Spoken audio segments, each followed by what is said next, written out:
नमस्कार साथियों, स्वागत है आपके अपने YouTube चैनल में। इस वीडियो में हम हिंदी कहानी भाग 2 लेकर आए हैं। हिंदी मास्टर कैडर के अकॉर्डिंग जो हमें कहानीकार लगे हैं साथियों, उसी के आधार पर जो अगले 20 प्रश्न होंगे। 15 प्रश्न हम पहले हल करवा चुके हैं, उसका लिंक आपको डिस्क्रिप्शन में मिल जाएगा साथियों। तो चलिए अधिक समय न लेते हुए वीडियो को स्टार्ट करते हैं। साथियों, पिछली वीडियो में हमने एक प्रश्न आपके साथ साझा किया था। तीसरा प्रश्न था जय प्रसाद की गुंडा कहानी किस कहानी संग्रह में है। जय थोड़ा सा हमने गलत बता दिया, तो सही जो उत्तर है वो आएगा इंद्रजाल। ठीक है, हमने छाया पर टिक लगा दिया था। तो इंद्रजाल जो कि प्रसाद जी का सबसे अंतिम कहानी संग्रह है और इसका प्रकाशन माना जाता है 1936 के करीब हुआ, 1936 ईस्वी। तो साथियों, जो सही आंसर था वो इंद्रजाल आएगा, ना कि छाया। तो चलिए आज की वीडियो पर चलते हैं। आज के हम 20 प्रश्न आपके साथ साझा करते हैं। तो साथियों, आज का हमारा 16वां प्रश्न है, पाजेब कहानी किसकी है। पाजेब कहानी किसकी है देख लेते हैं। ऑप्शन जनेंद्र कुमार, जसपाल, कमलेश्वर या जयशंकर प्रसाद। तो साथियों, ये कहानी आपको बता देना चाहता हूँ कि जनेंद्र कुमार की है और यह कहानी का जो विषय है वो बाल मानसिकता पर आधारित है। ठीक है, अगले प्रश्न पर चलते हैं साथियों। सजा कहानी मनु भंडारी के किस कहानी संग्रह में है। साथियों, ये क्वेश्चन भी काफ़ी बार पूछा गया है पेपर्स में। तो ऑप्शन है यही सच है, तीन निगाहों की एक तस्वीर, एक प्लेट सैलाब या त्रिशंकु। साथियों, यही सच है ऑप्शन सही रहेगा। ठीक है, और है भी सही। अगले प्रश्न पे चलते हैं। 18वां प्रश्न आज का, प्रेमचंद के कुल कितने कहानी संग्रह प्रकाशित हुए। प्रेमचंद के कुल कितने कहानी संग्रह प्रकाशित हुए। साथियों, कई विद्वान मानते हैं कि उनके 9 कहानी संग्रह प्रकाशित हुए, तो कुछ मानते हैं 8। तो 8 और 9 के बीच उलझन है। तो यदि ऑप्शन में 9 है तो आप 9 पर टिक लगाइए, यदि 8 है तो 8 पर। अभी जहाँ पर 8 और 9 दोनों ही विकल्प में है तो मैं 9 पर लगाऊंगा। ठीक है साथियों, डॉक्टर रामचंद्र तिवारी की एक पुस्तक है और अच्छे रोचक माने जाते हैं। ठीक है, वो तो उन्होंने अपनी पुस्तक में 9 बताए हैं। तो यदि 8 है विकल्प में तो 8 पर भी आप टिक लगा सकते हैं, इसमें कोई बढ़िया बात नहीं है। अगले प्रश्न पर चलते हैं साथियों। निम्नलिखित में से कौन सा कहानी संग्रह प्रेमचंद का नहीं है। सप्तसरोज, नवनिधि, आंधी या समर यात्रा। ठीक है साथियों, तो इस विकल्पों में से आप देखेंगे कि तीसरा आंधी आंधी नामक कहानी संग्रह साथियों जयशंकर प्रसाद का है। ठीक है, तो ये कहानी संग्रह प्रेमचंद का नहीं है, बाकी 3 प्रेमचंद के हैं।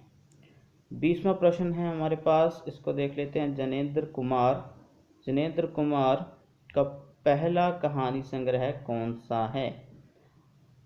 विकल्प लेते हैं, 2 चिड़ियाँ, वातायन, नीलम देश की राजकन्या या फांसी। कौन सा कहानी संग्रह उनका पहला है, ये पूछा गया है। तो फांसी कहानी संग्रह उनका पहला है। जहाँ पर कहानी संग्रह पूछा जा रहा है साथियों, कहानी नहीं। ठीक है, तो 1929 में ये कहानी संग्रह आया था। ठीक है, प्रकाशन हुआ था इसका।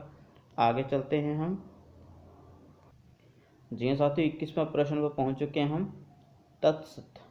तत्सत कहानी किसकी है। प्रेमचंद, जनेंद्र कुमार, जयशंकर प्रसाद, मनु भंडारी। तो साथियों, ये कहानी जो है उनके जयशंकर प्रसाद की है। ठीक है, जयशंकर प्रसाद की मनोवैज्ञानिक कहानी है। आगे चलते हैं साथियों हम। ठीक है, रानी माँ का चबूतरा कहानी किसकी है। रानी माँ का चबूतरा कहानी किसकी है। प्रेमचंद, जनेंद्र कुमार, जयशंकर प्रसाद, मनु भंडारी। तो साथियों, ये जनेंद्र कुमार की, माफ़ करेगा जो मैंने गलत टिक लगा दिए, जे मनु भंडारी की कहानी है। ठीक है साथियों, तो साथियों अभी हम 23वें प्रश्न पर पहुंच चुके हैं, इसे पढ़ लेते हैं। कमलेश्वर कहानीकार किस कहानी आंदोलन से जुड़े। किस कहानी आंदोलन से जुड़े देख लेते हैं। विकल्प नई कहानी, समांतर कहानी, ये दोनों या कोई नहीं। तो साथियों, ऑप्शन विकल्प तीसरा बिल्कुल सही है, नई कहानी से भी जुड़े और साथ में समांतर कहानी के भी वो प्रवर्तक रहे हैं। आगे चलते हैं साथियों। आगे हमारे पास 24वां प्रश्न है, इसे देख लेते हैं अच्छी तरह से।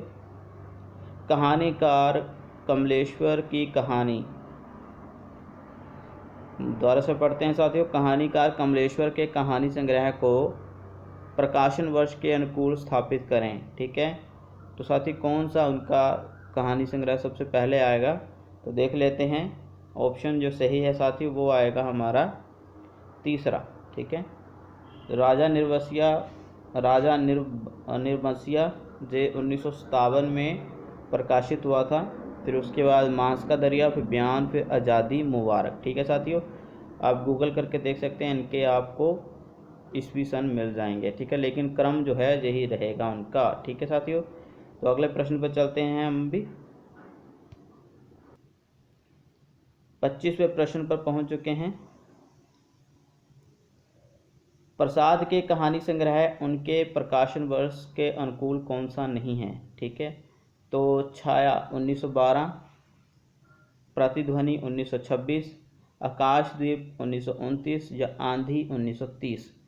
साथियों आपको मैं बता दूं, जो पहले 3 कहानी संग्रह हैं जो बिल्कुल ईस्वी सन के अकॉर्डिंग बिल्कुल सही हैं, मतलब जो समय दिया है, वर्ष दिया है साथ में, वो बिल्कुल सही है। लेकिन जो चौथा विकल्प है ये सही नहीं है। लेकिन पूछा क्या गया है कि कौन सा अनुकूल नहीं है, मतलब कौन सा सही नहीं है, तो टिक लगाएंगे हम आंधी पर। वैसे वास्तव में ये कब प्रकाशित हुआ आंधी कहानी संग्रह उनका, तो यह भी साथियों आपको बता दूं कि 1929 में ही प्रकाशित हुआ था। ठीक है, 1929 में ही कहानी संग्रह जो प्रकाशित हुआ। और एक बात और कि उनका जो अंतिम कहानी संग्रह था वो था इंद्रजाल। ठीक है, इंद्रजाल था, तो वो कब प्रकाशित हुआ, वो हुआ था 1936 में। ठीक है साथियों, ये भी एक अतिरिक्त नॉलेज आपको दिया मैंने। आगे चलते हैं हम। 26वें प्रश्न पर पहुंच चुके हैं। मधुआ, घीसू, बेड़ी और नीरा प्रसाद की यह कहानियाँ किस कहानी संग्रह में हैं। ठीक है साथियों, ये काफ़ी इम्पोर्टेंट प्रश्न बन जाता है और ये आपने बताना है कि किस कहानी संग्रह में है। तो साथियों ये कहानी संग्रह आंधी में है। ठीक है, आंधी कहानी संग्रह जो कि 1929 में प्रकाशित हुआ। ये मधुआ, घिसू, बेड़ी, नीरा आदि जो कहानियाँ हैं वो आंधी में हैं। ठीक है साथियों, अगले प्रश्न पर चलते हैं हम। 27वां प्रश्न, मुस्लिम पात्रों को लेकर सबसे अधिक केंद्र में रखने वाले कहानीकार कौन से हैं। जिस कहानीकार ने अपनी कहानियों में मुस्लिम किरदार सबसे अधिक रखे वो कहानीकार 2 कौन से हैं। प्रसाद मनु भंडारी, कमलेश्वर जनेंद्र कुमार, प्रेमचंद जसपाल या कृष्णा सोबती सुदर्शन। तो साथियों प्रेमचंद और जसपाल ऐसे 2 कहानीकार हैं जिन्होंने सबसे अधिक मुस्लिम पात्रों को अपनी कहानियों में मुख्य पात्र के रूप में बनाया। ठीक है, अगले प्रश्न पर चलते हैं। 28वां प्रश्न हमारे समक्ष है। जी हाँ, हिंदी में नई कहानी के जनक किसे कहा जाता है या किसे माना जाता है।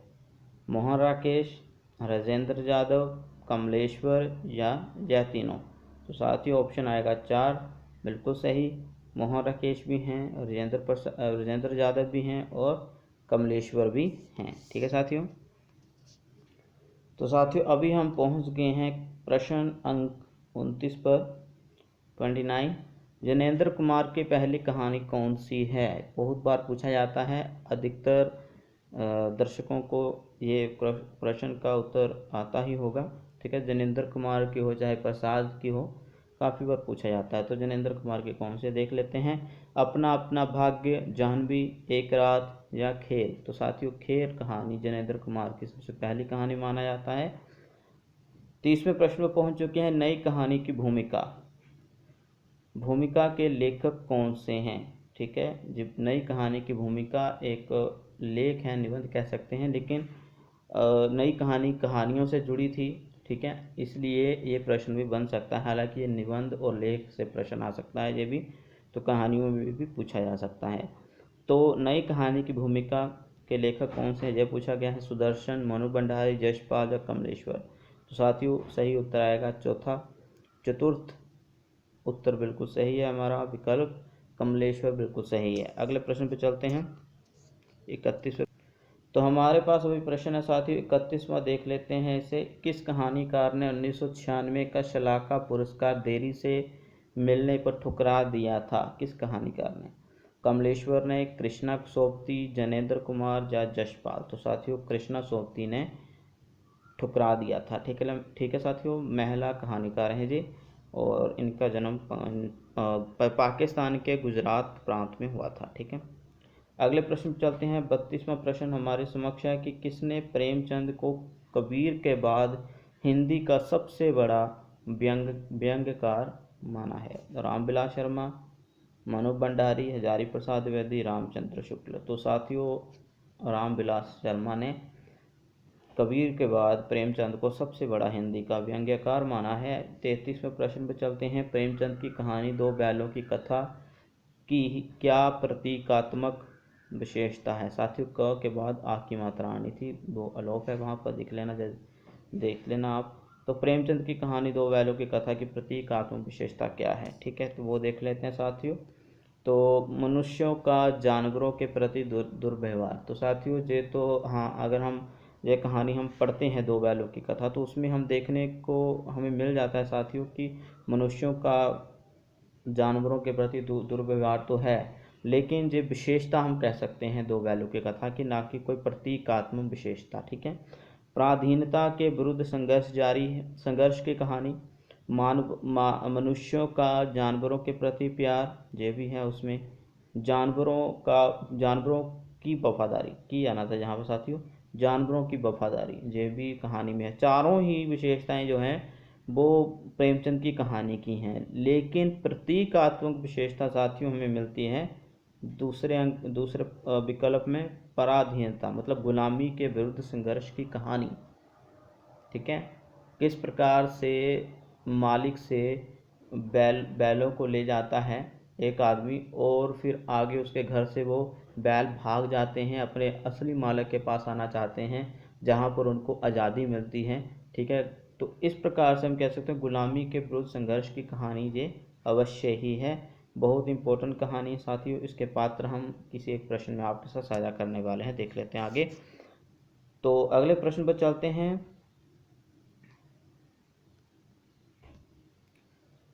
34वां प्रश्न है, समांतर कहानी आंदोलन 1972 ईस्वी में चला। ठीक है, ये तो है, समांतर कहानी आंदोलन 1972 ईस्वी कमलेश्वर ने किस पत्रिका से चलाया?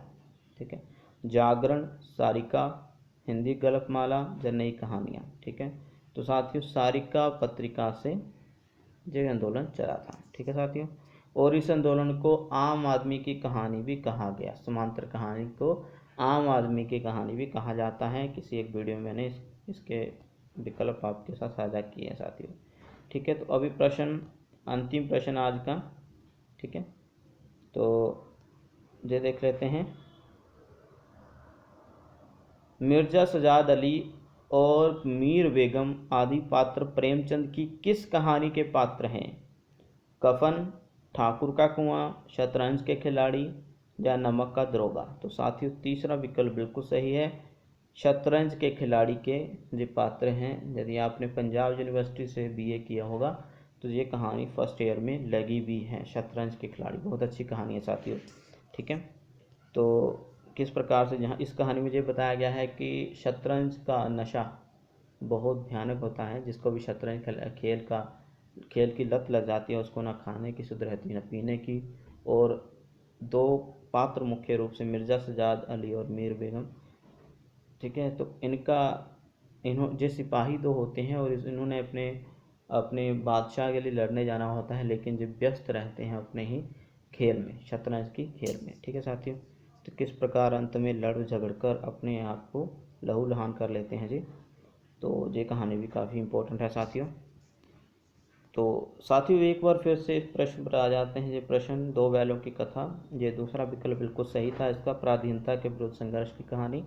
और जो दो बैल हैं उनके मालिक का नाम जहाँ पर झूरी है, ठीक है, झूरी, और जो बैल हैं उनके नाम जहाँ पर हीरा और मोती। ठीक है साथियों, तो ये थोड़ी सी कहानी मैंने इसकी बताई थी। तो आज की वीडियो में साथियों इतना ही, मिलते हैं अगली वीडियो में, तब तक अपना ध्यान रखिए, सुरक्षित रहें।